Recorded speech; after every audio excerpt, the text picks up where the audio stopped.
Jesse Hagopian has taught in public schools for over 20 years. Hagopian serves on the Black Lives Matter at Schools Steering Committee, organizes for the Zinn Education Project, and has founded the Ethnic Studies course at Seattle's Garfield High School. He's been an editor for Rethinking Schools magazine and books such as Black Lives Matter at School, Teaching for Black Lives, and More Than a Score. Dr. Ayva Thomas is a P-12 education and systems leader, and beyond her local community. She's been a speaker, panelist, and thought partner for events like Zinn Education Project's Teaching for Black Lives campaign, the City of Bothel's DEI work, and the City of Kenmore's Juneteenth celebration. Wayne Au is a dean and professor at the University of Washington Bothell School of Educational Studies, and he is an editor for the social justice teaching magazine, Rethinking Schools. Au's most recent book is An Asian American Radicalization and the Politics of U.S. Education. Please join me in welcoming Wayne Au, Dr. Ayva Thomas, and Jesse Hagopian.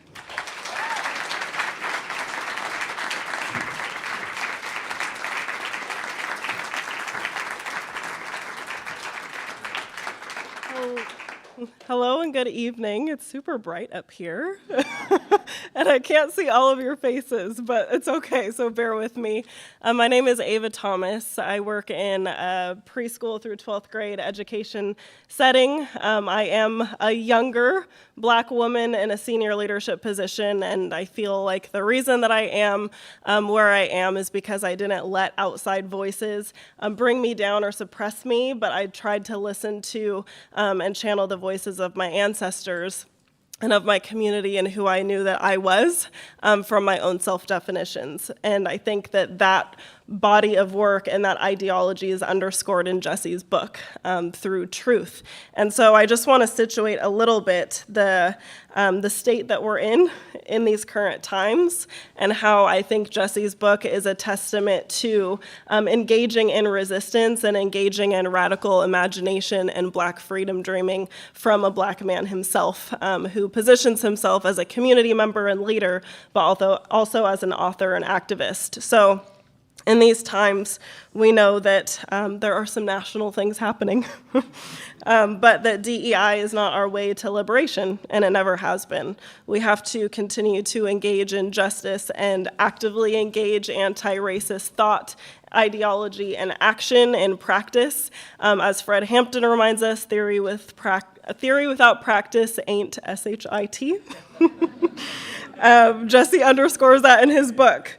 We also depend on the people to see and lead us, not on any institution, organization, or government entity.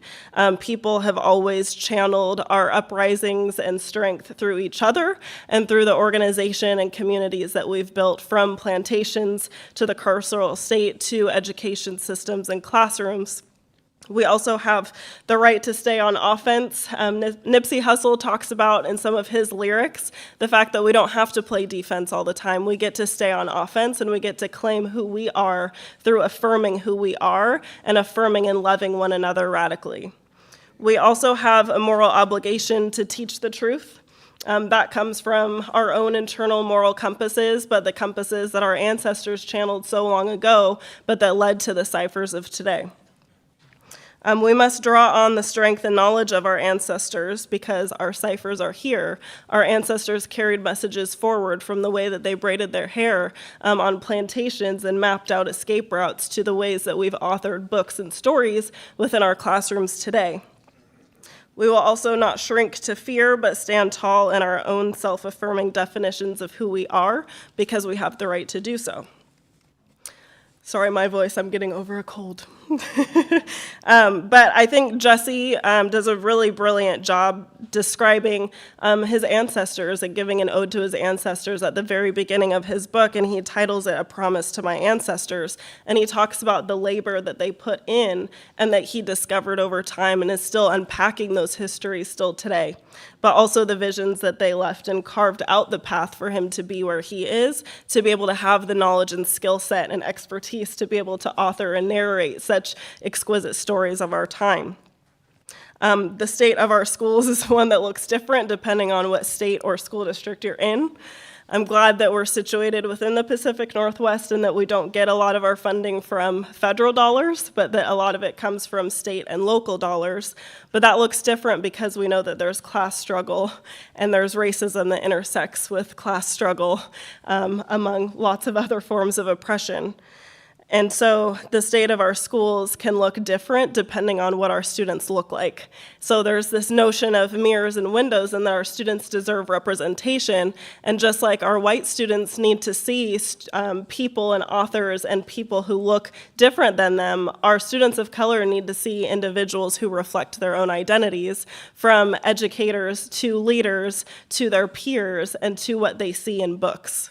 But we know that there's an attack on books right now through book banning, and that our students are continuing to organize and fight back. And so we've seen this kind of shift in youth over time from them trying to take a back seat and sit down and put their head down in their classrooms and try to seek that education elsewhere, to standing tall in who they are, knowing that they get to not just ask for change, but demand change, and to pull up seats or to even create tables that have not yet been created. They're doing that actively in our schools, and I just want to celebrate that truth. We get to set ourselves free by beginning with the truth, and Jesse talks about what truth means and what that looks like within an educational context. But we know that banned books has a history that stems from enslavement and pre-enslavement and led into the carceral system and has informed policy and practices that directly impact our students sitting in our classrooms, and that students have always been fighting back. We see the impact of systemic and institutional racism play out in our classrooms, but also in the ways that students interact with one another, and also in the ways that educators can interact with students. It's all connected. We set ourselves free through education, and one that is critical, not uncritical, and that's situated in love and care, so drawing on bell hooks and the idea of the beloved community. One that is representative and affirming, but also knowing that it's one that doesn't just stop at representation, but that it also is unapologetic in nature and is justice-driven. And lastly, we set ourselves free in action by standing on the business of our truth, by building community and organizing and mobilizing. So I just want to say thank you to Jesse for his body of work that he has mapped out, and I think that it comes at a very timely moment within our nation and in our community. So big round of applause to Jesse.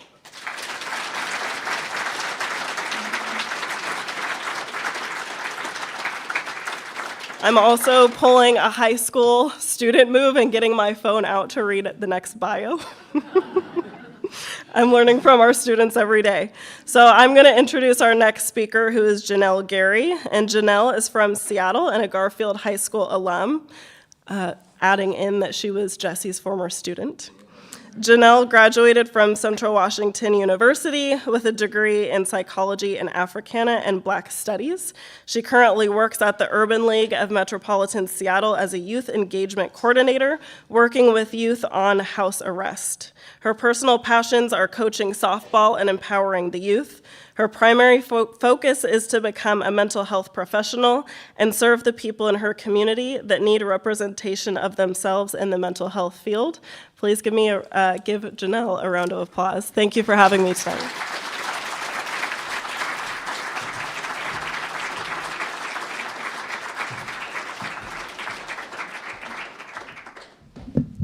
All right. Hello, everyone. It is bright. Wow. Okay, yes. My name is Janelle Gary. Mr. Hagopian was my teacher at Garfield. It feels like way back, but not really. 2019, I think COVID messed things up for me a little bit time-wise. But I also just want to talk about a little bit of my testimony.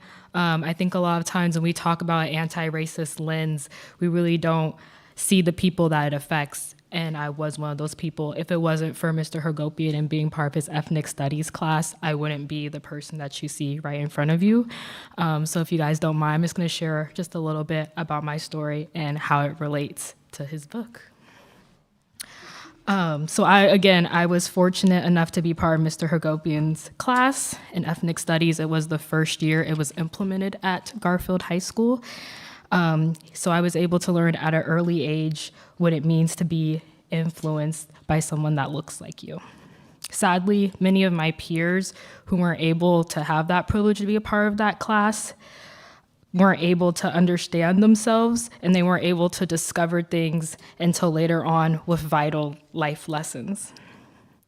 The struggle for anti-racist education is essential because it involves sharing truths and untold stories while addressing systematic racism within educational institutions. Personally, receiving an education through this lens has profoundly impacted my life and shaped my aspirations for my future career. I believe I am an example of positive impact of anti-racist teachings. Not using anti-racist approach has a severe impact on students of color. When they feel excluded from the curriculum, it often reflects on them negatively. I know through my experience being in AP and honors classes, I would always dread having to go in there. And the only time I actually felt like myself is when I was in Mr. Hagopian's class. Because of this lack of representation, it can lead to disconnection and disengagement in school. Oftentimes we see our youth and we wonder why the kids of color aren't doing well in those classes, but it's really because they don't see themselves and can't identify with their teachers. And because of that, it also impacts on their self-esteem. I know for myself growing up, dealing with self-esteem as a young Black woman, it's really hard trying to navigate who you are, and being able to have those safe spaces of Mr. Hagopian, myself and other students were able to use our voices and create a group called New Generation. And basically we're able to hold an assembly within 24 hours after Charlena Lyles was killed by Seattle police. So teaching without an anti-racist approach limits also critical thinking. And I think because if we didn't have that class, my friends and I weren't going to be able to get together to actually critically think about how the shooting of a Black woman actually impacts us, not only in Seattle public schools, but also globally. You know, oftentimes living in Washington, we do have the privilege, but also we kind of have the disprivilege of, you know, sweeping things under the rug. And I think oftentimes living in such a liberal city, we just think those things still can't happen to us, when in reality that they can. So moving on to my next thing that I would like to say about Mr. Hagopian. In 2019, we were able to learn about Colin Kaepernick and how he was able to take a knee. And because of that, I was on the softball team, and we decided to follow footsteps of the Garfield football team and the volleyball team, and we did organize and take a knee. So that is something that has been proven. Yes. That is something that has been proven and shows what it's like to understand your history and what's also going on in the world. Lastly, I just wanted to add that teaching with an anti-racist framework not only helps students gain a better understanding of race, but it also fosters a deeper understanding of themselves, regardless of their race or ethnicity, by centering around experiences like the ones that I talked about. And these experiences not only will amplify their voices, but also empowers those students to express how they feel with past, present, and issues that will happen in the future. The importance of anti-racist education is its ability to create more of an inclusive and equitable society within and outside the classroom. These principles are things that I learned and that I continue to teach the youth that I work with that are on house arrest. So I would just like to thank Mr. Hagopian again for being a light in my life and also helping me be a confident Black woman that I am today.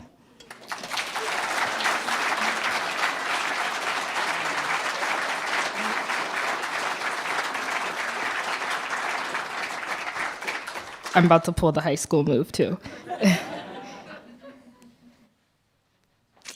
Okay, I will be introducing Geo Kibuin, aka Prometheus Brown, formerly known as Geologic, a Hawaii-raised, Seattle-based cultural worker, best known as the vocalist for Blues Scholars, and more recently as a co-founder of Hood Famous Bake Shop with his wife, Shira. If you guys haven't been, please go check out Hood Famous. He is currently a fill-in DJ at the KEXP, a solo artist with a beatbox music collective, and writing for his New Settler Brownouts, and for an upcoming book featuring his photography. So give a hand for Gio.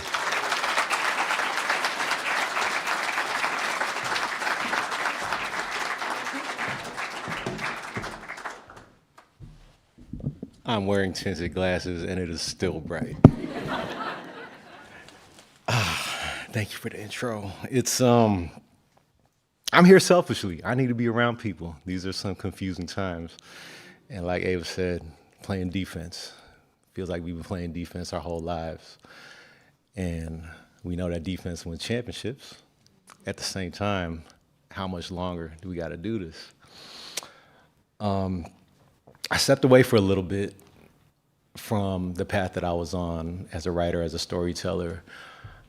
Actually, that's inaccurate. I stepped away from the familiar role that I had as a vocalist, as a musician, but I continued to tell the same stories through food and through community spaces. And I had a reckoning during the pandemic, as a lot of people with creative energy do, where it felt like the time is now.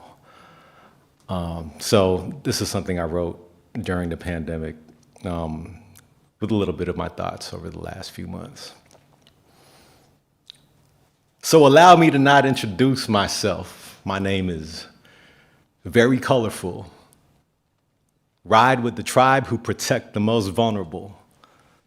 Really live the lives we've been living in these lines, plus the lives that we tried to get what the labor provided to the establishment, underwhelmed and highly intelligent, but overstimulated by the present state of things.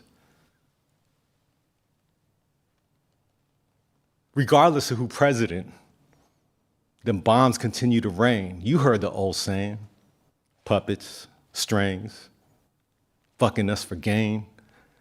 But we the ones who imagine something better because we have to. There's no alternative. When you the subaltern who altering the passages and patted on the head for being so articulate and told that this language ain't your own, but still killing it. Bringing it back to life with the slang, the pidgin, they displace the indigenous, but they can't replace rhythm. And we the ones walking around with the drums in our head trying to drown out the ism. They found out what we found out when we was infants, huh? Sundance in Mauna Kea, Haka in Dakota. The last people leave first. First people show up and I show them that I hear them and I pass the story on.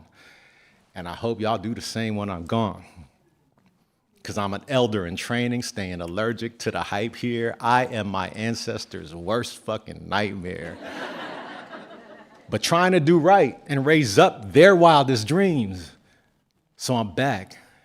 And if you need me but can't reach me through the screen, I came to pass the torch.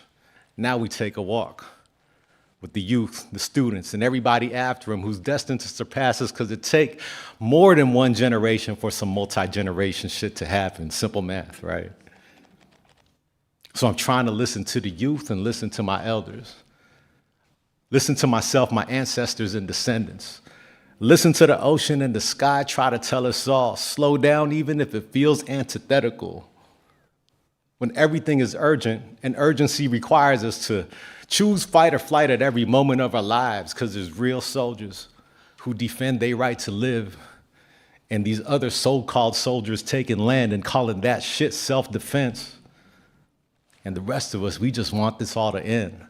The vibe been feeling off because the vibe was never meant for us to feel disconnected from each other in this war, affecting us all profoundly, even if ignored. And anger, a powerful thing. Don't let that wane. But know it can consume you like a fire uncontained. I've been on that path, tired and praying for the rain, and when it finally came, only a fraction of us remained.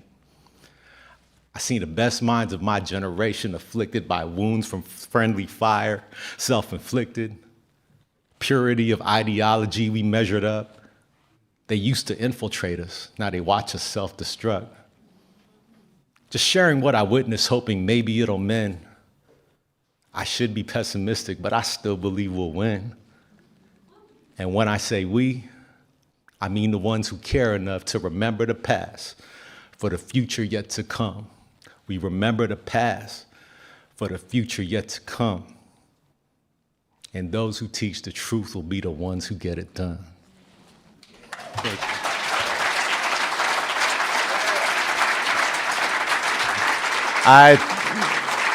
Before I go, I just want to say the path that I came up through. I didn't put it in my bio, but I also came up through, I'm a UW ethnic studies major. And that is the path that brought me to community art spaces, to open mics, that sent me on the path that eventually went through the whole music thing and then got me on this stage.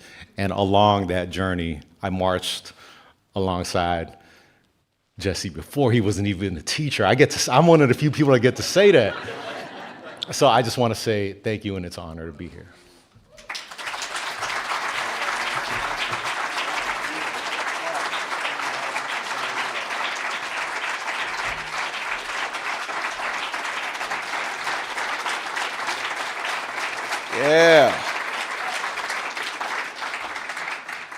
Yeah, thank you so much. Incredible way to launch this event. The hours I spent writing this book just paid off. Appreciate you. Good evening, everybody.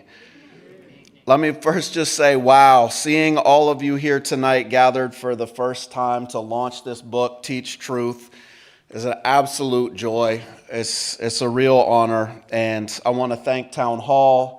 I want to thank the Seattle Public Library that helped sponsor this, and Haymarket Books that published the book. And I want to say that this book isn't just mine. I think it belongs to the movement. It belongs to educators and students and parents and caregivers and organizers and activists and artists and truth tellers who inspire me every day with their defense of honest education and their struggles for liberation. And tonight I'm especially grateful for the folks who started this program. Thank you so much, Ayva and Janelle and Gio, and we'll be inviting Wayne up after I do some readings to have further conversation. And I couldn't do any of this work without their brilliance and courage, and I've learned so much from all of them. And I also just want to thank my family, my parents, and my son Miles, who's here, and my wife Sarah, who I write in the acknowledgments. You are the harvest moon, who is the source of light in darkness with the power to move oceans. I'm profoundly grateful for your loving partnership and our intellectual engagement, without which this book would not have been possible. So thank you.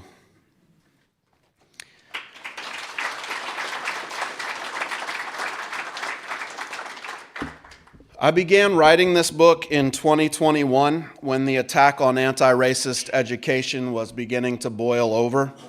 And as I began writing the book, within a couple of weeks, my dad, Gerald Lenoir, made a stunning discovery that changed my life forever and our family's.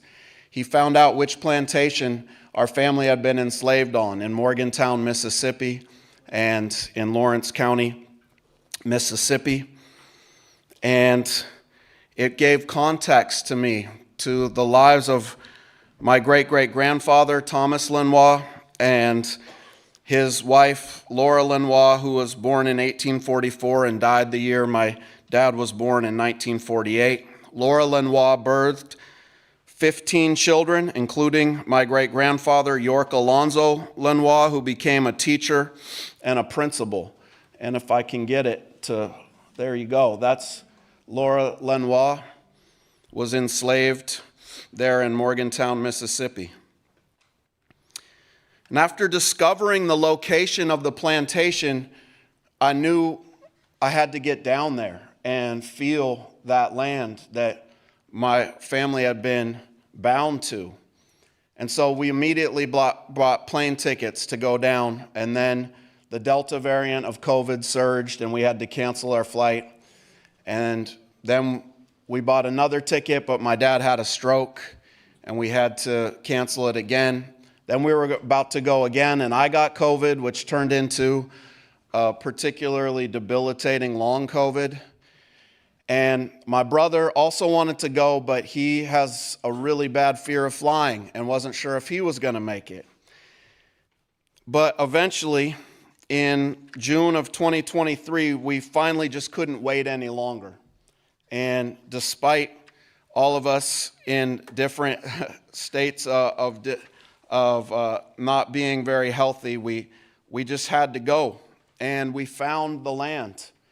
We got to go on the private land. There's no sign like you might have, if you've been to Germany, I hear there's signs that mark where all the concentration camps where people were murdered and horrific crimes were perpetrated. There's no sign marking.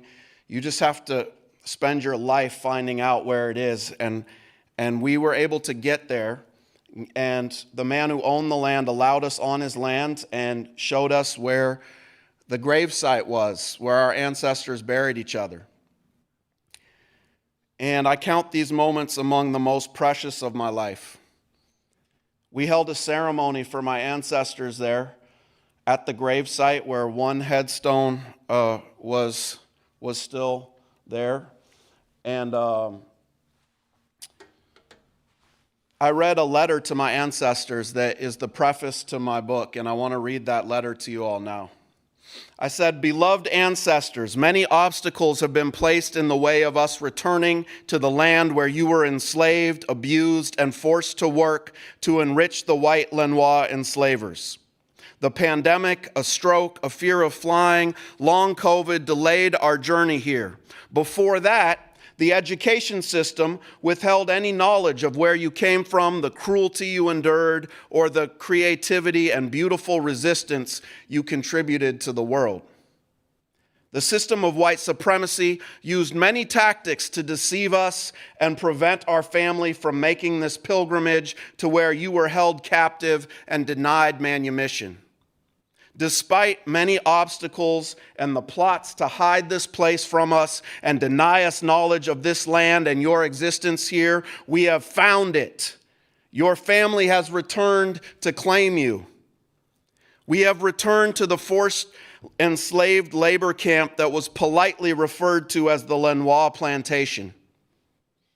We have returned to the place where you no doubt spent endless hours picking cotton and tobacco with the promise of the lash if you slowed down or refused. We have returned to the site of unspeakable horrors.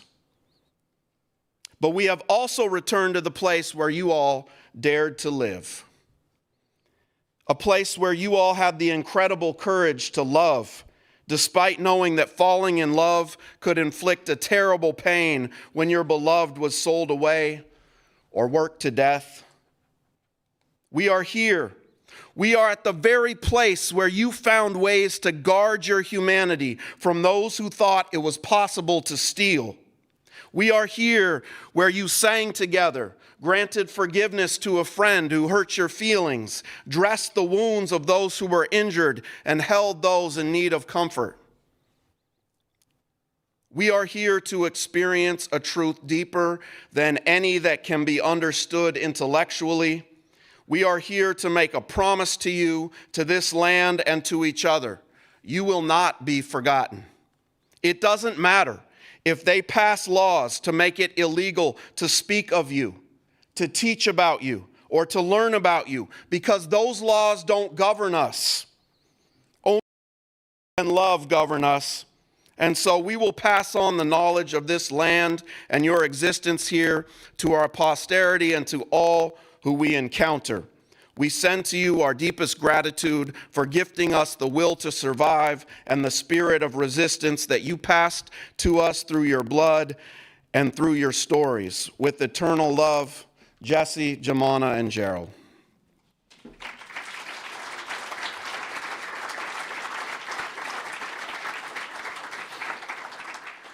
After reading that letter to my ancestors, we knelt on the ground to be closer to our ancestors who lay beneath, and I really felt their love just washing over us. And this book is really my promise. It is my confirmation of the promise that I made to my ancestors that their story would not be forgotten. And I see teaching the truth about my ancestors as both an act of remembrance and an act of rebellion against a system that would rather we all forget what happened.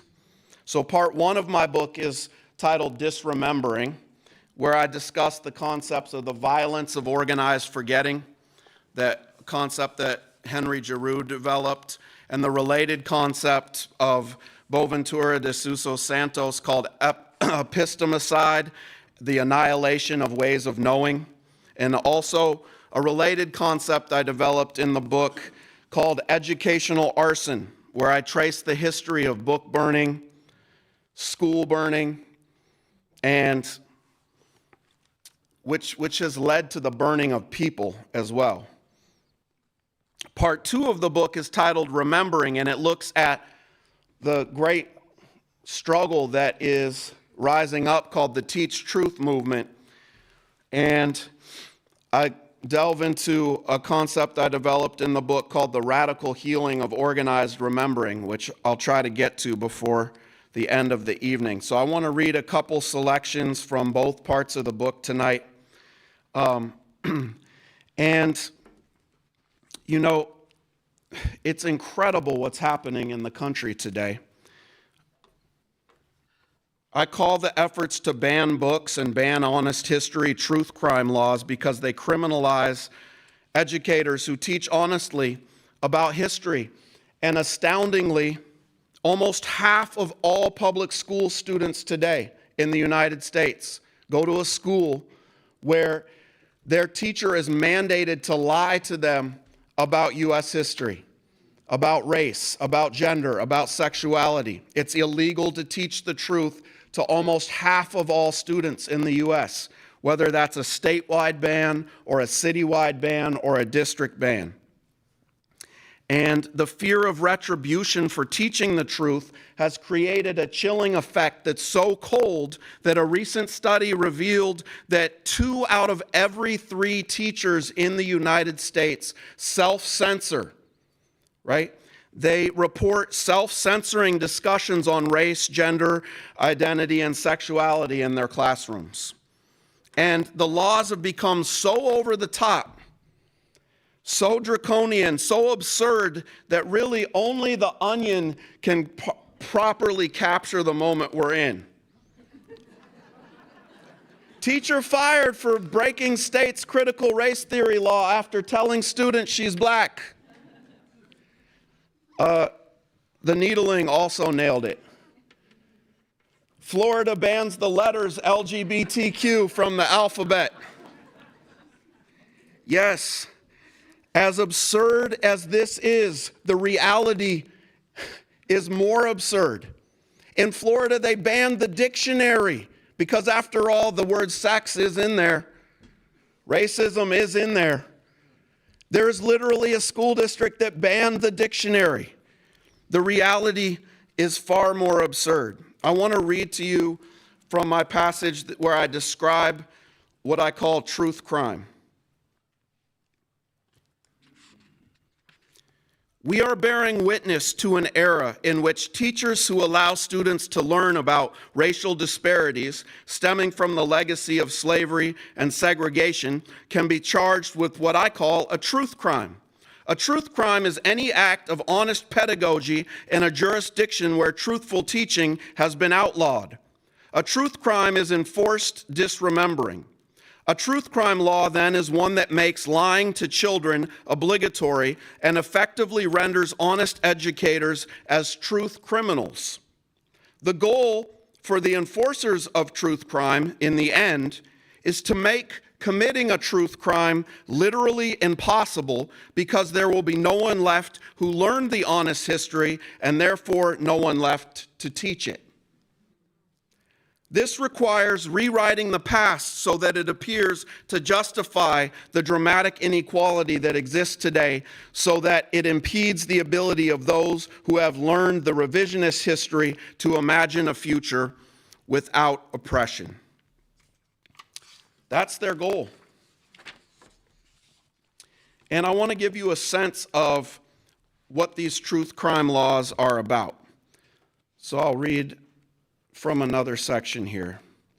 Truth crime laws have been used to ban thousands of books in districts around the country, a great deal of them written by Black, brown, or LGBTQ authors.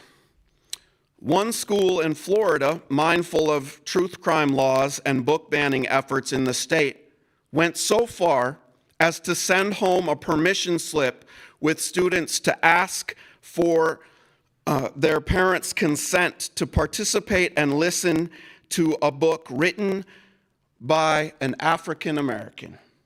Yes, you read that right. Students had to get permission to read a book by a Black author, and this didn't happen in 1824, in 1924, but in 2024. Laws have been written to threaten librarians with extensive jail time for distributing books that provide accurate information about gender and sexuality, and police have been interrogating school librarians about their book collections, as I explain in Chapter 2. The hysteria has gotten so bad in the last couple years that school board members have even threatened to burn books, and there's been at least one large public book burning that's occurred in the country since these truth crime laws were passed. To give you a sense of just how off the hinge the attack has gotten. And the same billionaires and politicians attacking Black education and trans students are also attacking any educator who allows their students to consider the genocide that's occurring in Gaza, and to look at the situation from the perspective of Palestinians. So I want to read to you again something that came out of Florida.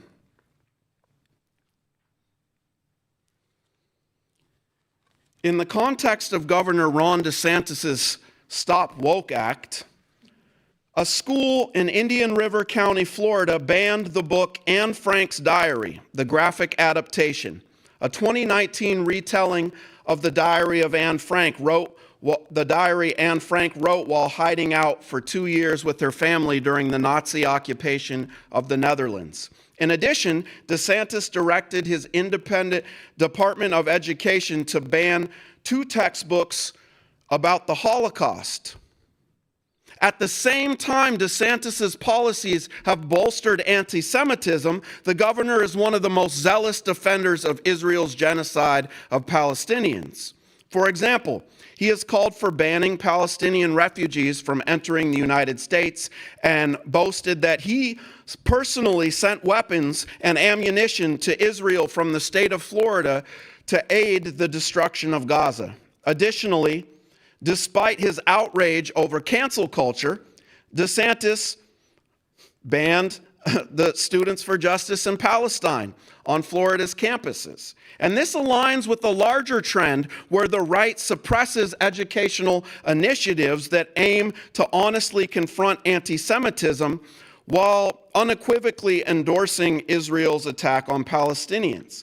This support for Israel isn't rooted in genuine concern for the Jewish community, but rather it serves to bolster the Israeli state as a strategic ally to the United States in the oil-rich Middle East. Now, I've talked a lot about Florida, but let's be clear. Truth crime policies are not just in Florida. They're not just in the South. They're not just in red states. They're all across this country. In California, a state that's never, well, I mean, we've seen such wild things. It's hard to say never, but I don't think they're going to pass a statewide ban on Black history in California. And yet, 110,000 students in California go to schools where the same laws that were passed in Florida were passed in their school district, right? In Washington state, we have 3 school districts that have passed the same laws that Florida has that ban an honest telling of U.S. history. We have, in this book, I detail one educator from this area. I don't know if Crystal Vispris is with us tonight. Is Crystal here? Hey, Crystal.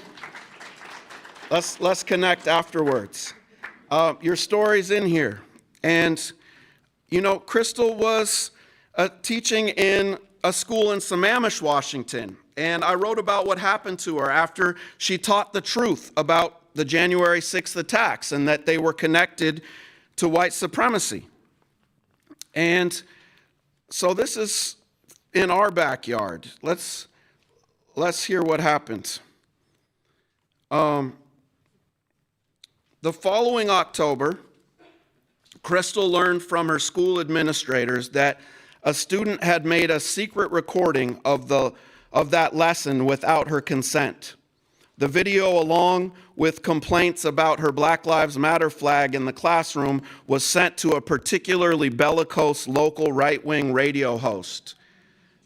At this point, Crystal went from lamenting the difficulty of teaching the truth about race to her students to fearing for her physical safety, emotional well-being, and career. Quote, "It hit me then that I'm going to be doxxed on social media. What do I need to tell my parents? I was scared for my life." Even though the vast majority of her students loved and supported her, Crystal decided she had to take a leave of absence and make preparations for when the radio host turned his mob of uncritical race theorists on her. This is what's happening in school districts all across the country, even in blue states. And I call them uncritical race theorists. These are the people that are trying to pass the truth crime laws, and I believe the concept of uncritical race theory is vital to understanding race, the history of race, and also the current political era we're in. I want to explain to you what I mean by uncritical. We've heard a lot about critical race theory. I want to explain what I mean by uncritical race theory. In the cacophony of today's political discourse, debates about CRT are ubiquitous. But what is not discussed and what I believe must be studied is uncritical race theory. Uncritical race theory is the term I'm developing here to define systems of belief that unquestionably subscribe to prevailing views on race that reinforce existing racial power relations.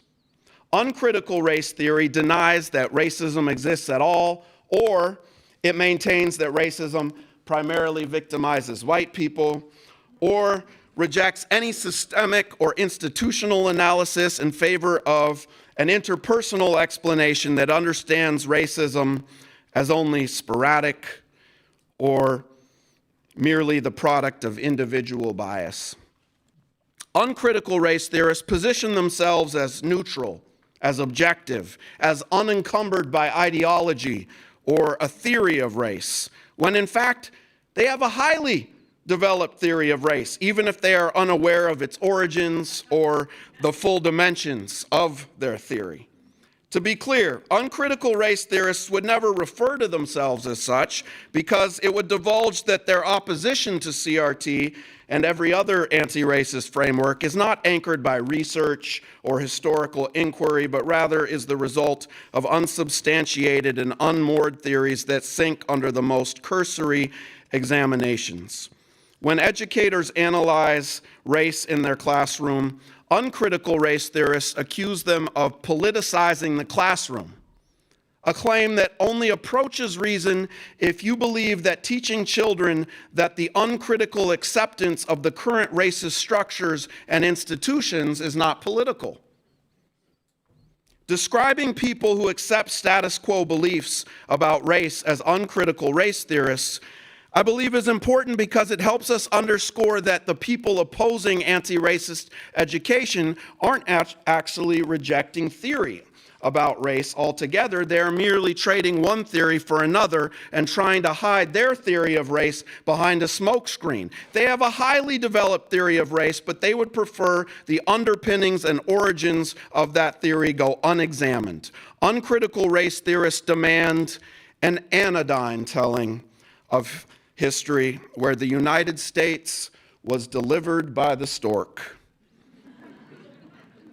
And they would rather not look any farther into how the country was made, lest it offend delicate sensibilities.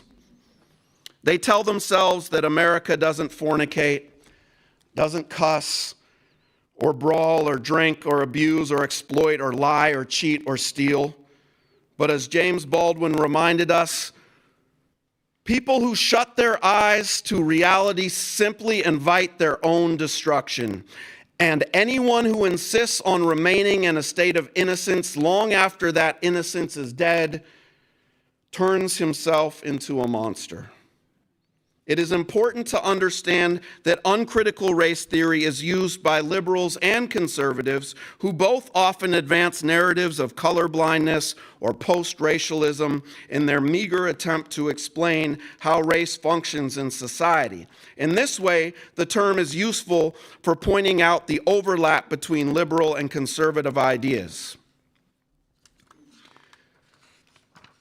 That's the disremembering, but I want us to spend a little bit of time understanding that there is an incredible movement that is surging across this country. And it can be hard to see because the mainstream media does not benefit from interviewing teachers who are fighting back, interviewing students who are organizing rallies, interviewing educators who are clandestinely teaching the truth despite the law around the country.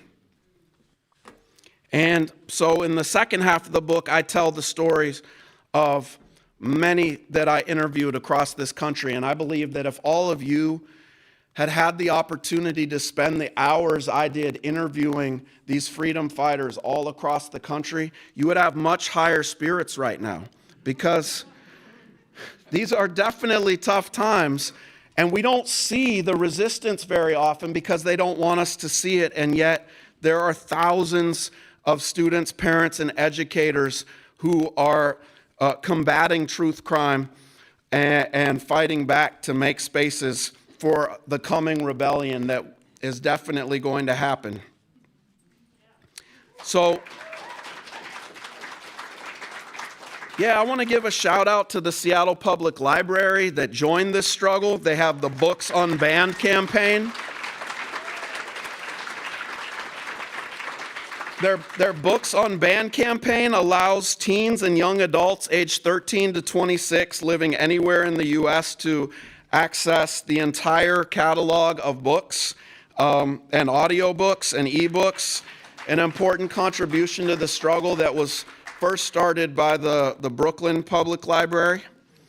And this year we're organizing the 5th annual Teach Truth National Day of Action, and everybody is encouraged to join us.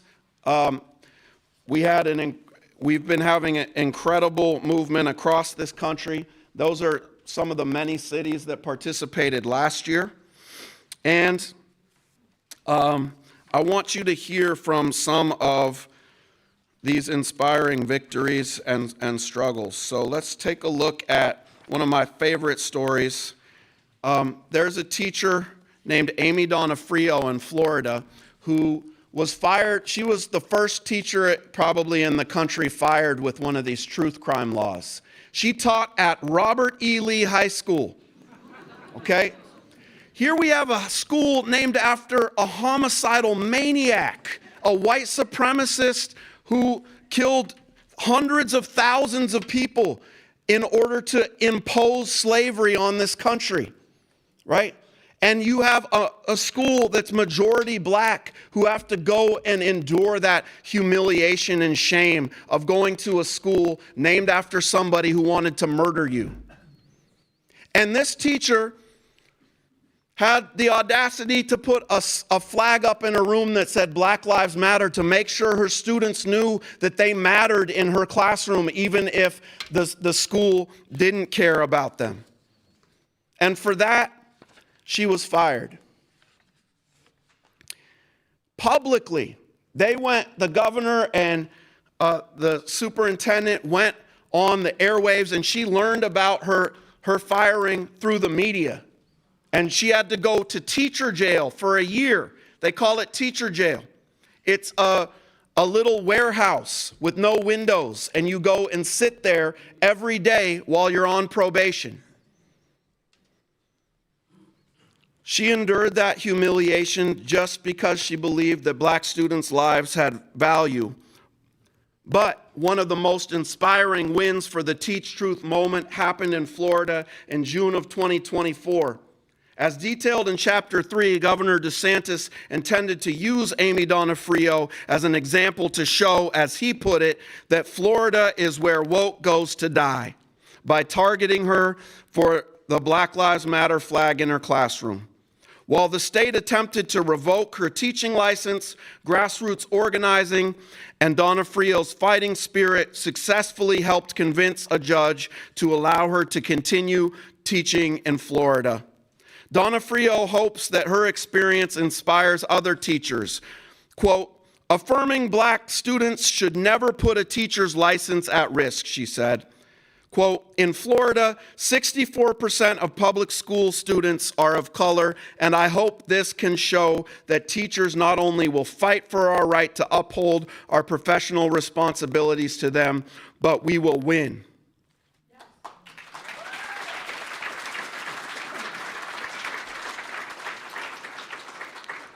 I want to conclude by talking to you all about the need for the struggle for what I call the radical healing of organized remembering. And to me, that is the alternative to the curricular violence that so many of our BIPOC students are subjected to. I propose we care for those harmed by the violence of organized forgetting with what I will call the radical healing of organized remembering, ROAR. The radical healing of organized remembering identifies collective efforts in education, but also in social movements to uncover purposefully concealed historical lessons that are vital to recovering from historical trauma and building healthy struggles for justice. Trauma is not only inflicted by physical acts of violence, but also by the erasure and distortion of historical truths. When BIPOC youth are denied lessons about their culture and their history, it negatively impacts their self-esteem, their understanding of their own agency in the world, and their ability to envision how to help create a more just society. The ROAR emphasizes the importance of reviving knowledge that has been incapacitated by epistemicidal attacks through facilitating collaborative efforts between schools, social movements, and communities to learn historical truths that have been obscured or denied. And I go on to talk about the fact that we need honest educators and truth teachers who can implement this framework of the radical healing of organized remembering. And there's a lot to say about what I mean by a truth teacher. So I will cut this short, but I want to just give you a short understanding of it. Honest educators are time travelers. They possess the ability to bend the space-time continuum and transport their students to the past. Janelle remembers my time machine in the classroom probably, right? To transport their students to the past, to examine an era before race was invented, investigate the origins of where structural racism and oppression came from, and to visit people who helped build social movements to combat these inequalities. But they don't get stuck in the past. They are also able to travel to the future to help students imagine a world where the government doesn't spend more to bomb people than to house them, and a society that doesn't lock human beings away in cages.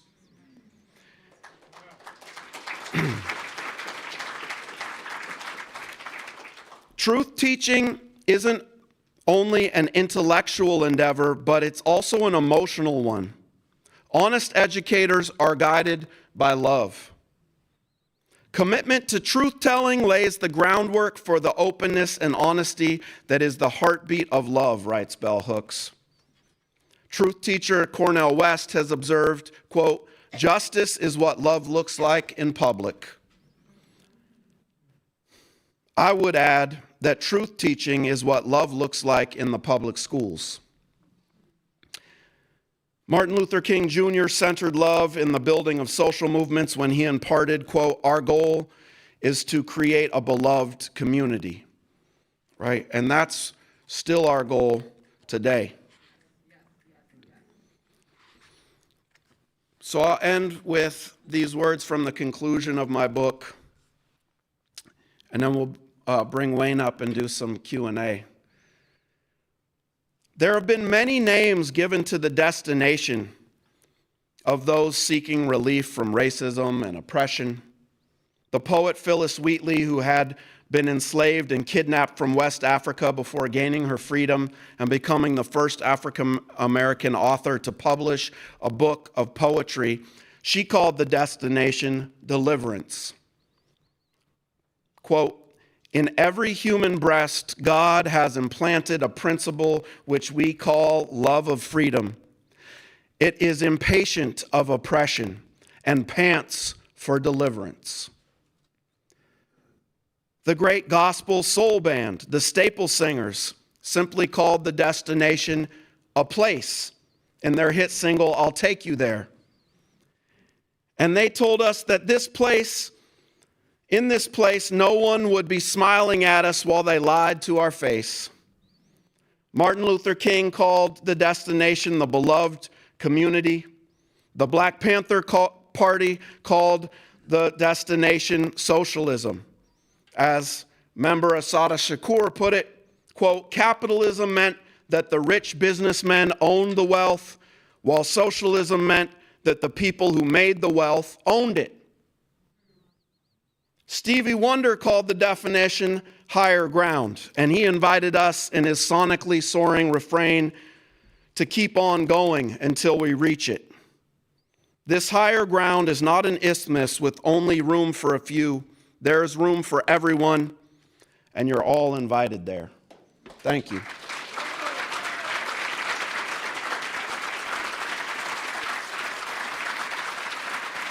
You want to grab my water, Wayne? Thank you.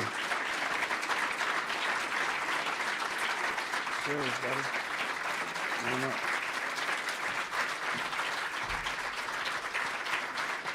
Yeah, thank you.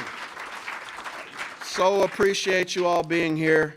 Really excited to continue dialoguing with Wayne. We're gonna grab some seats here and I'm gonna catch my breath. All right.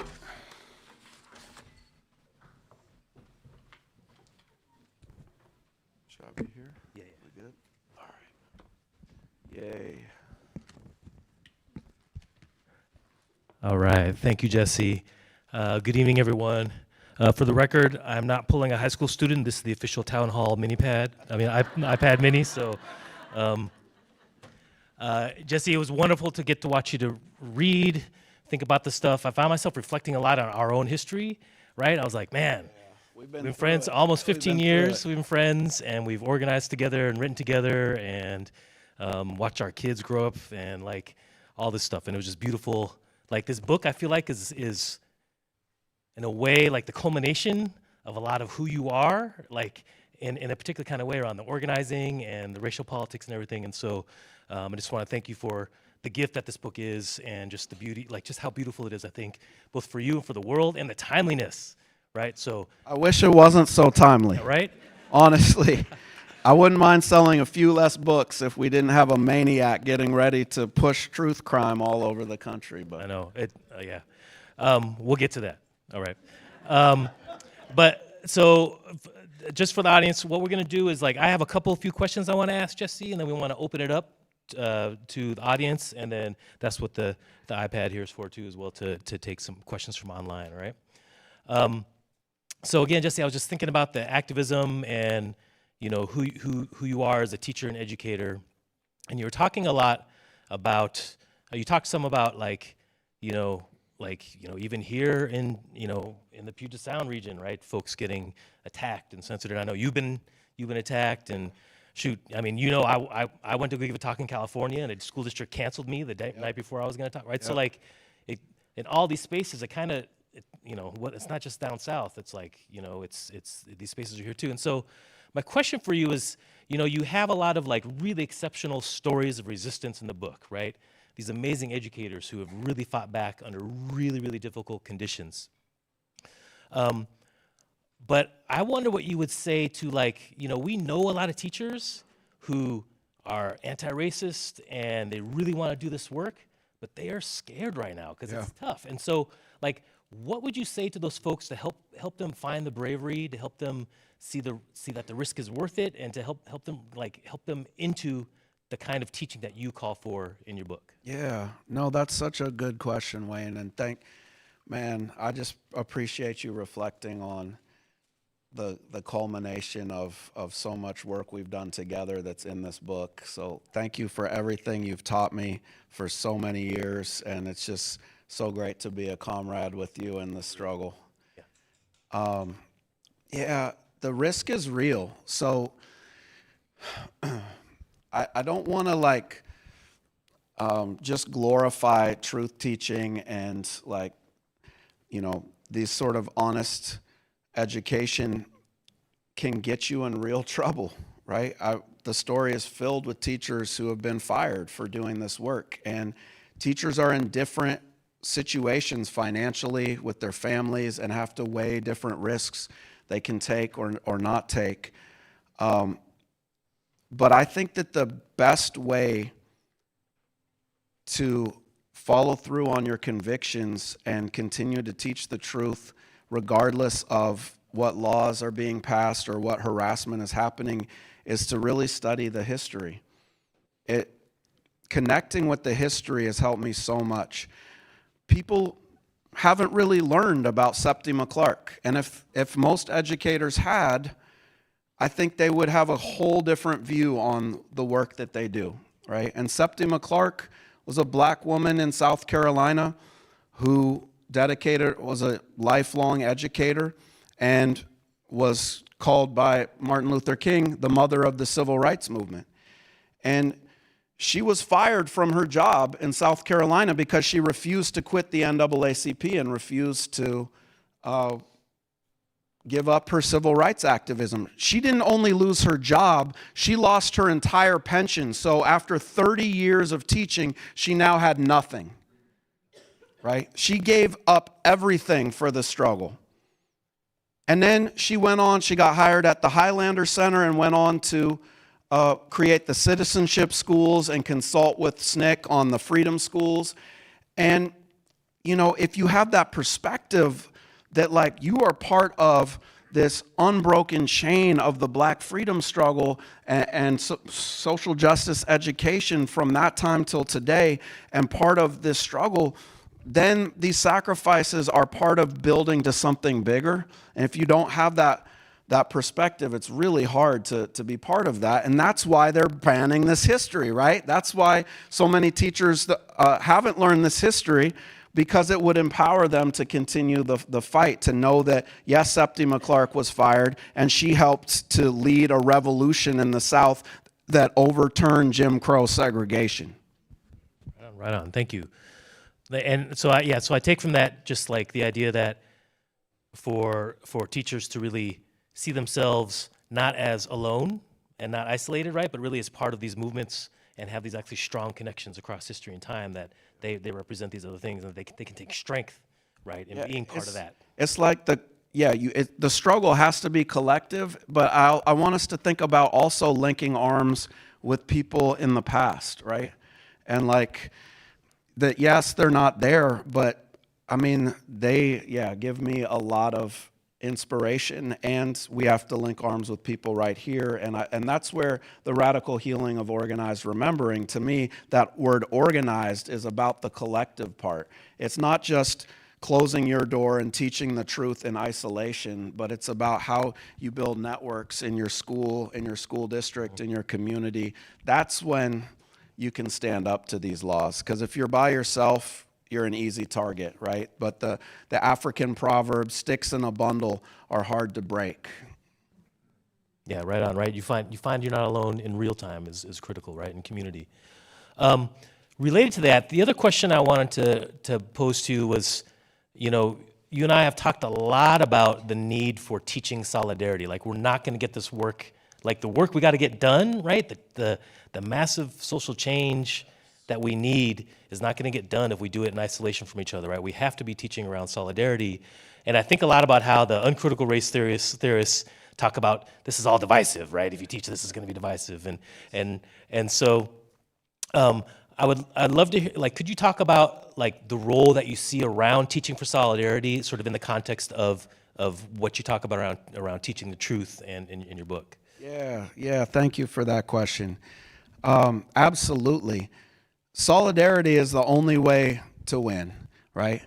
We're up against an oligarchy in this country. We saw the 3 richest people in the world sitting behind Donald Trump on the inauguration day, and they have more money than any of us can imagine, and we'll never outspend them, and that's not our advantage. Our advantage is that those are 3 people.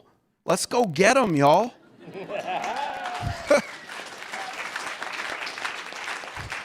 They don't stand a chance if the 99% links arms. We could spit and they would drown, right?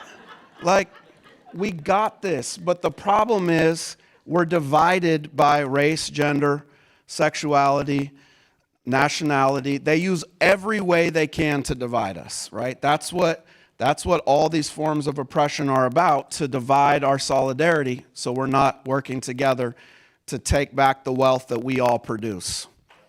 And so education can play a huge role in cutting through racist ideas that divide us, sexist ideas that divide us, transphobic ideas that divide us.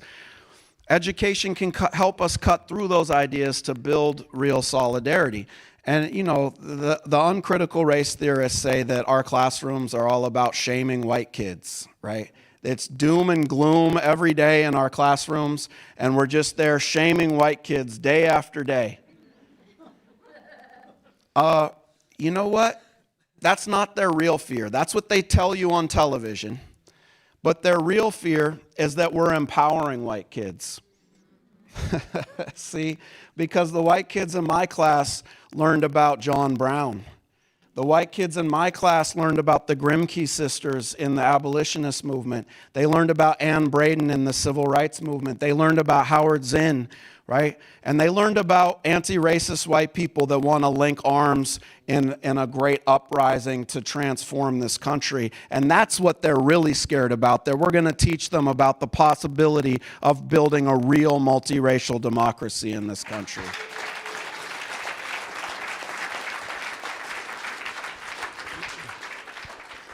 Yeah, I've been thinking a lot about that relative to Viet Nguyen's concept of expansive solidarity, where he's making an argument about Asian Americans needing to understand that Palestine is part of Asia, right? And what does that mean? How do we think about that? So, so I appreciate that.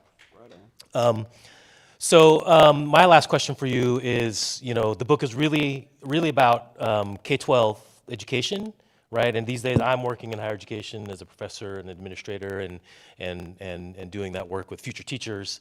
But so how do you see, how do you translate this? How do you think about higher education relative to the work that you're asking for in your book? Yeah, I mean, the truth crime laws started rolling out in 2021 in the last months of Trump's presidency.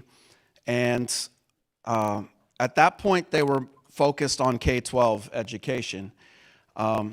And again, there was sort of, oh, okay, well, that's happening there. I guess if it's not on us, then it's fine, you know, and there was not enough solidarity between K-12 and higher ed. But of course, if they come for one, they're going to come for the rest, right? And now higher ed has become one of the main targets of uncritical race theorists all over the country. And it cracks me up because it really just gives lie to everything they started this attack with. They said that we were indoctrinating kids who were defenseless against our political indoctrination, right? But then what happens when you get to adults who are in college who get to choose which classes they want to take? it's still indoctrination when they decide they want to learn about Black history and they sign up for that class? Which is it? I mean, the hypocrisy of these people is incredible, right? They bemoan cancel culture over and over again.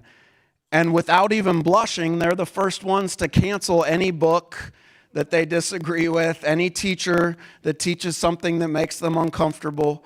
But yes, they are rolling out the attack first on DEI offices in every college campus. And as Ayva pointed out, DEI is not going to liberate us all, right? It can begin conversations, and there are places where there are radical DEI leaders who use the position to do something much deeper than just investigating inequality and endlessly talking about it. But actually trying to build real multiracial struggle. But if we just let them take those DEI programs, then we know that that's not where they're going to stop, right? They're going to keep going. And so the movement is defending those, even as we know it's going to take a lot more than that. And there's incredible examples, like in Florida, of the new college where they brought in Christopher Rufo, to help oversee this incredible college in Florida, which was a big problem. And for all, everybody, when they think of truth crime laws, you think Florida or red states, right? But Christopher Rufo ran for Seattle City Council, right? And he lives in Gig Harbor. Is he here tonight? Christopher, did you make it? Yeah, good. He didn't make it? Oh. I would have loved to just invite him up here and have a little chat. But too bad. But Christopher Rufo was the one that launched the truth crime. He launched the attack on critical race theory, right? He was the one who got on Fox News and challenged Trump in 2021 to eradicate critical race theory from the country, and then he was invited to the White House the next day, and this is where we're at. And now he's sitting on the board of New College, and they fired all the innovative education teachers there, and their aim is what they did at New College to now spread throughout the country. And that's what they'll do unless we rise up, unless we fight back, unless you all join me on June 7th for Teach Truth National Day of Action. We are headed to that kind of dystopia that you shuddered at in 1984. But there's another possibility, and that depends on what decisions we all make and if we're ready to link arms and fight back. Yeah, right on.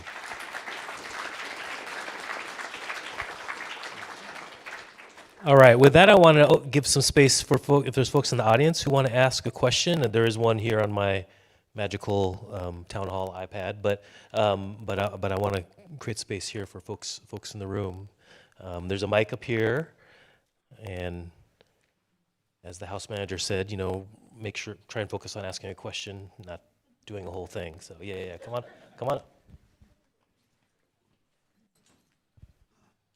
Hey, how you doing? How you doing? I'm good, thanks. Right on. Props to all that you do. A reporter or interviewer once asked Malcolm X what his alma mater was. He said books. Yeah. I was wondering, do you think, we, especially as Americans, put too much of a premium on education and the quality, whether we have a bachelor's or master's or PhD from Harvard or Yale or whatever? And then the other part of my question is, if you weren't in a formal school setting, would you still consider yourself an educator? Yeah. Great questions. First off, since I don't have a PhD, definitely doesn't mean nothing. No. What are you saying about me, Jesse? Right, yeah. No, I mean, yeah, I think that, yeah, Malcolm X didn't have a PhD, and he knew a thing or two. So we can use these letters to substitute for real knowledge, and we can also find radical professors like Wayne and study with them and learn a lot, right? So we have to figure out how to use those spaces when and where we can, but not pray to them, not bow down to that higher education system either.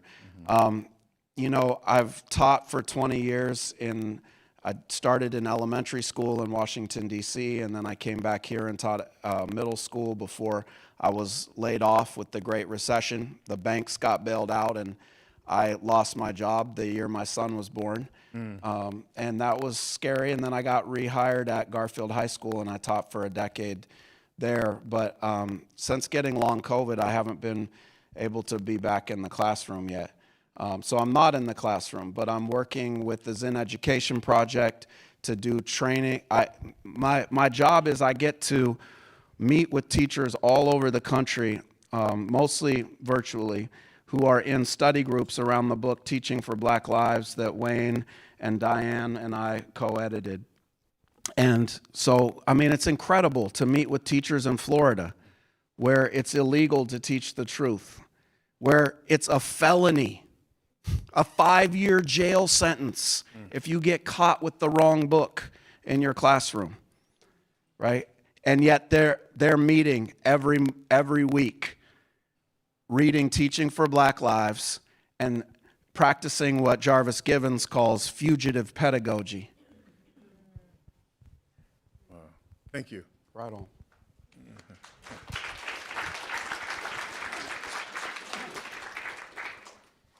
Children, 9, 10, 11 years old, want explanations of what certain phrases mean. If you had a 10-year-old child and they wanted a short explanation of critical race theory, what is it exactly? How do you put that into words? Yeah. So I have a section in the book that explains critical race theory because what's hilarious to me about the discussion around critical race theory is that those attacking teachers for teaching critical race theory don't know what it is. And the teachers who are being attacked for teaching critical race theory never heard of it before the Republican Party started using it as a club, right? Very few, I should say. There were a couple of educators I've worked with, probably 2 or 3 maybe, in like a K-12 setting who had actually studied critical race theory. And I learned something from them. The thing is, social justice educators often, even though they weren't trained in critical race theory, which is a graduate level study of how race is embedded in the law, right? Even when the law sometimes appears to be race neutral, it's often still racist. So you have the example of the disparity of crack and cocaine, right? It didn't say we are going to give black people, the law does not state black people get more jail time, right? They don't have to use racial language.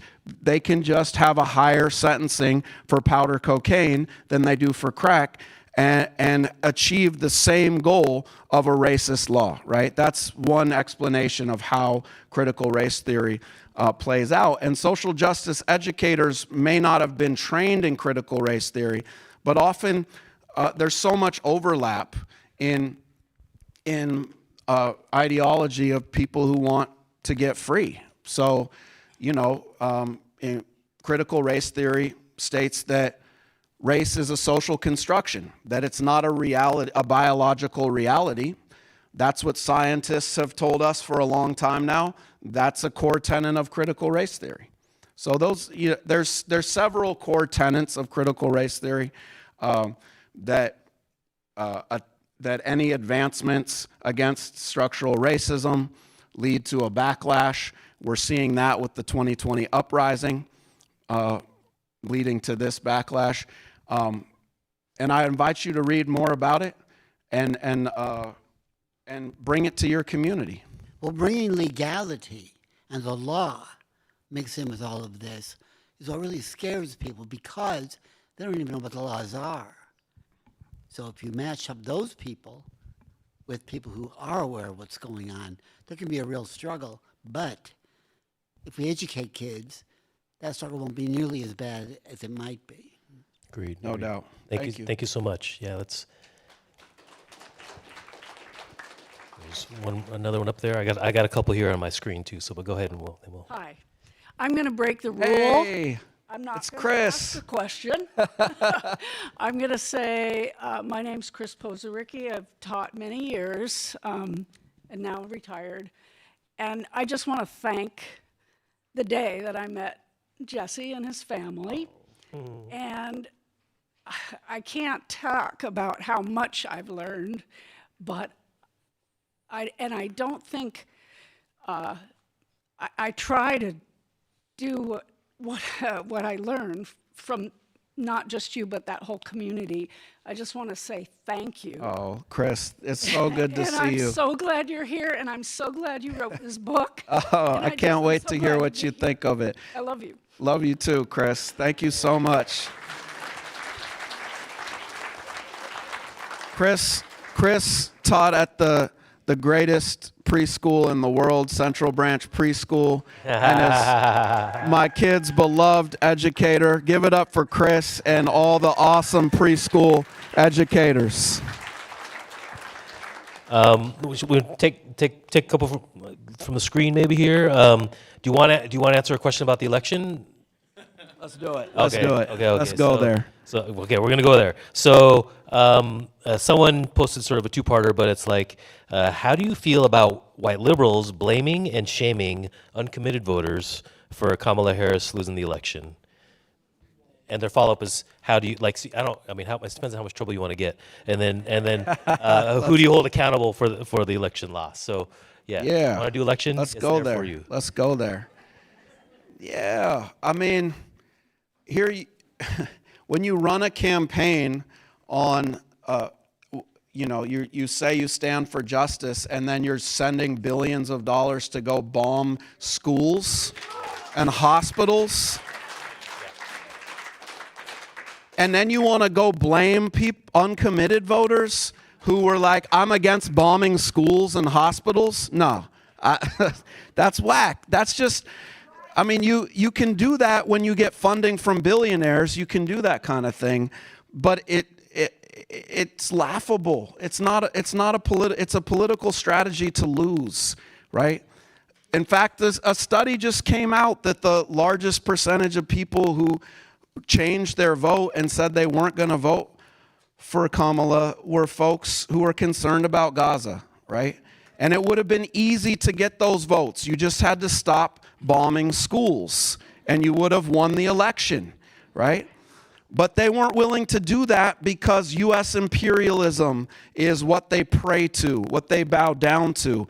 And we have to change that. We have to build a different political movement in this country that refuses to choose between one genocidal maniac and the other.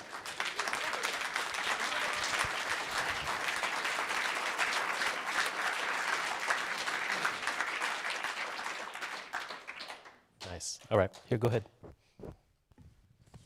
Thank you, Professor Hagopian. In your I'll take it. yeah. Save me the trouble of going to school for the PhD. I appreciate that. You're inspiration to many people Thank I've you, met man. here. But I grew up in Brooklyn, and I see a lot of the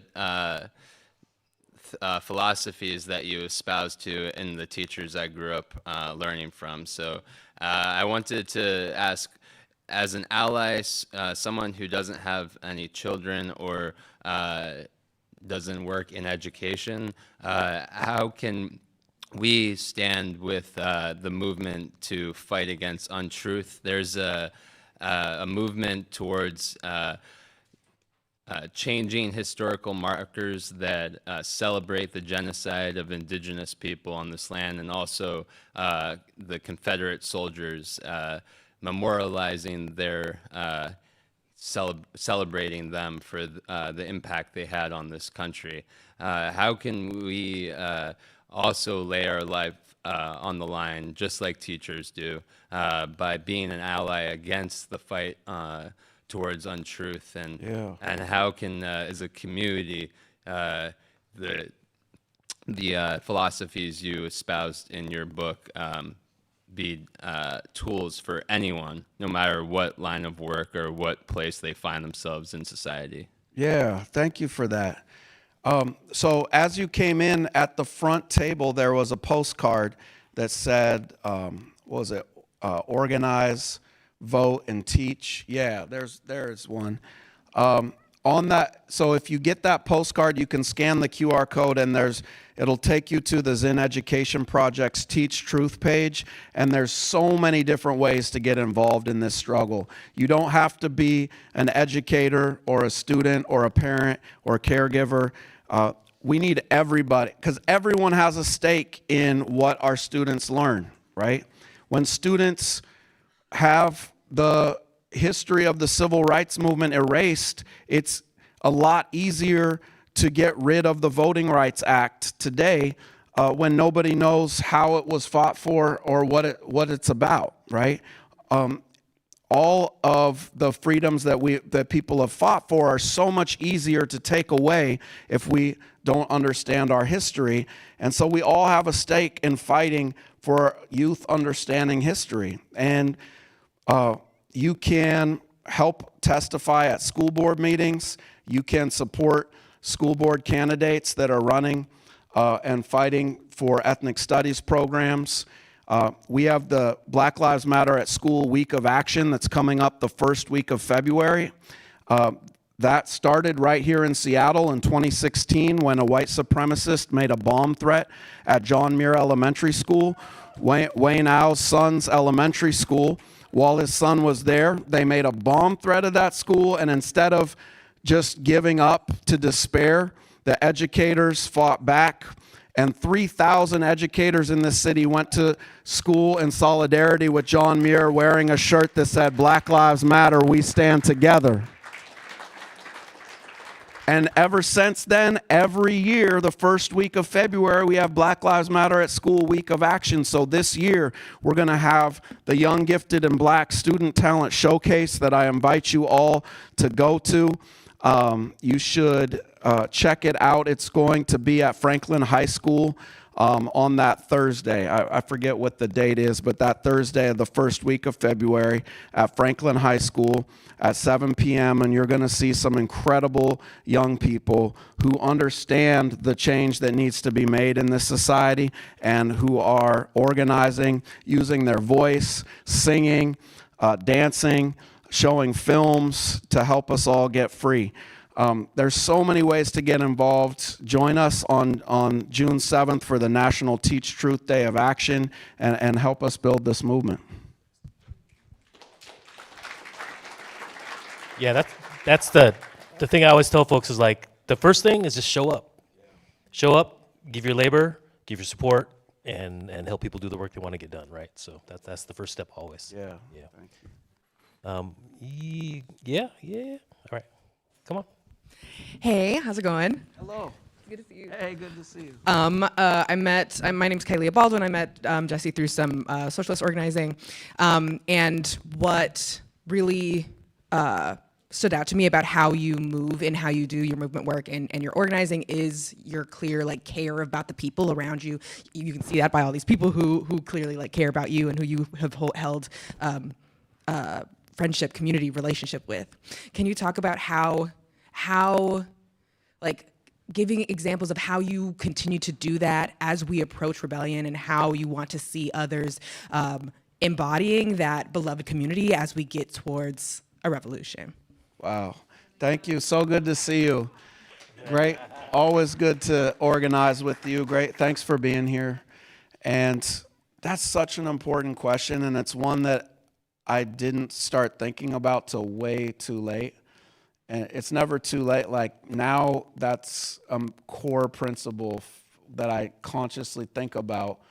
But in so many different political organizations and socialist groups that I work with throughout the years, the idea of how we care for each other wasn't really the main thing that we discussed. And yet, without learning how to build a community and build strong relationships, those organizations fall apart, right? And they can only last for so long. And so the work does have to integrate all, yes, we're fighting against the 1%, and we're fighting against white supremacy and systemic racism and transphobia and all these forms of oppression.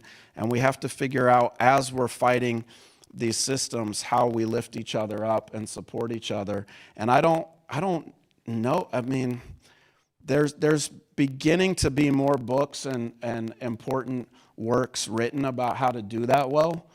We all need to start, you know, we should read those and work on it and continue theorizing about how we build strong relationships where we are caring for each other and where we can have disagreements without canceling each other, you know, where we can have real political debates that can be fierce about the way forward, because there's so much on the line. Yeah, we're going to get passionate about it, but saving our vitriol, saving like all that, let's save that for Elon Musk. You know what I mean? Like, let's save that for people who are hailing Hitler and destroying the climate, and, you know, and use care and love for each other to build this movement to fight against them.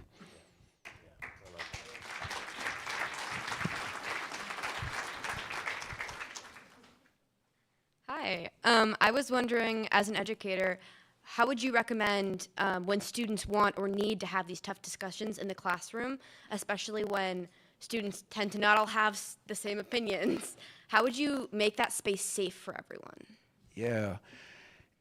We were just talking about this, but when you are able to build a safe space in a classroom, if anybody has been in a classroom where you felt seen, where you felt empowered, and you felt safe to speak your truth, it's the most magical situation I've ever been in. It is just electricity, where people from all different kinds of backgrounds know that maybe they don't have it all figured out and they could make a mistake and share something and they'll be okay. And to build that, it takes time. You have to earn it. There are some teachers that just want, like, students show up in the classroom and they'll be like, I'm in charge, and so you should listen to me, and here's what I'm teaching, and listen and take notes. And they'll never experience that magic, because it takes time to really build trust and to earn that trust over time by being there for them, by making sure that every student in your class, their background is affirmed, that they get to learn something about their culture, and they see themselves as part of the community. And if you get there, magical transformations are possible. I remember a white student that was in my first ethnic studies class at Garfield High School, and he was an AP student, and so he was never used to being in a class with black students. And this was one of the first integrated classes that I'd ever had, because usually my AP classes are all white and my general ed classes are the kids of color, and they never mixed. And in this class, it was integrated. And this one of the first assignments we did were poems about our intersectional identities. And they created these incredible poems after learning about intersectionality that spoke to who they were as people and shared them. And this white student said, he checked off all the boxes so that he could pass the assignment, but he was like, his poem was like, I'm white, but that doesn't matter. I'm a man, but that doesn't matter, right? And so he showed that he understood the concept of intersectionality while rejecting it, right? And then after a couple months of study where I went, we took my famous time machine back to the 1600s and learned where race was created and how it was created and how it was used to divide laboring people from Africa and from Europe, and to give European laborers a little bit of privilege so that they saw black enslaved labor as their enemy rather than those that owned the plantation, right? And a light bulb went off in his head, and he realized that he wasn't part of the 1%, and that, in fact, his life would probably be better if he joined struggles against racism, and that his classmates' lives would be better too. And it was amazing to hear his next poem, where he started off apologizing to the class, right? That he hadn't taken the time to learn before he rejected what people said, right? The reason why he was able to have that growth was because I didn't come down on him and say, you're canceled, right? You don't get it. You'll never get it. You're white. It was like, yeah, you have a lot to learn, and let's go and learn it. And there is incredible things that can happen when we create spaces for people to learn.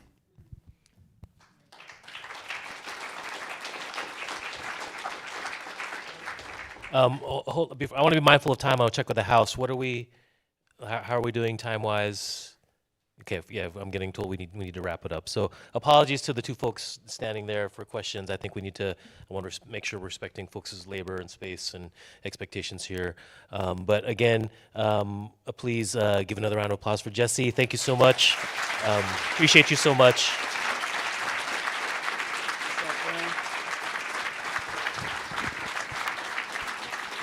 So good to see so many friends here. Thank you all so much for coming. I couldn't imagine a better way to launch this book into the world. Y'all touched my heart tonight. Have a great evening.